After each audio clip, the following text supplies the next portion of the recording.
This week in the Extension Plant Pathology Lab at Montana State University, we received a lot of samples of wheat streak mosaic virus.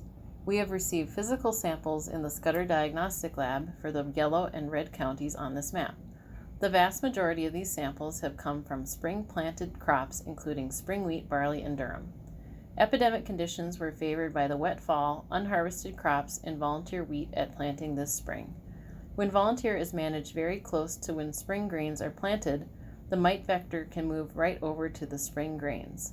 Spring grains are very susceptible to wheat streak, with greater symptom severity and yield losses, especially when infected at an early growth stage. Management of the crop right now, when crops are at the younger growth stages, is complicated, since neighboring crops are also at risk of getting the virus.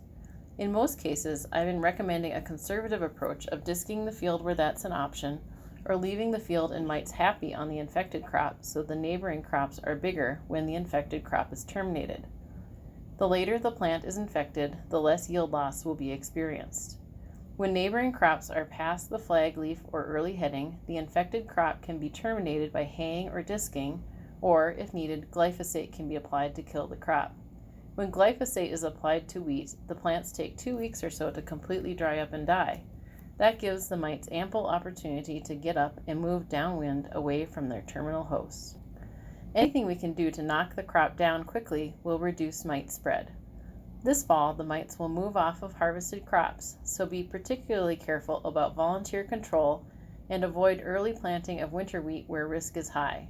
As we often do in the lab, we are saving these samples and testing them for 4 viruses that are all transmitted by the wheat curl mite: wheat streak mosaic virus, triticum mosaic virus, high plains wheat mosaic virus, and brome mosaic virus.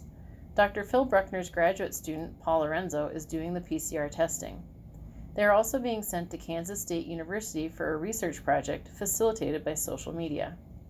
A tool has been developed for growers to assess their risk before making planting decisions this fall by my PhD student Uda McKelvey, Dr. Tim Seipel, and Dr. Robert Peterson.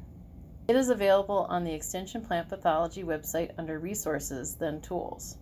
There are 5 questions growers can ask themselves. In this worst-case scenario, I have chosen factors such as high levels of wheat streak in the field, abundant wheat in the area, lots of volunteer wheat, above average precipitation encouraging volunteer growth and limiting field operations, and lack of volunteer control. This tool gives me a high risk rating for the potential of wheat streak in my field. There are links to our mock guide on wheat viruses and the Montana IPM program. If you use this tool and have some feedback, please send it to me. This project was supported by the USDA NIFA Critical Agricultural Research and Extension Grant Program.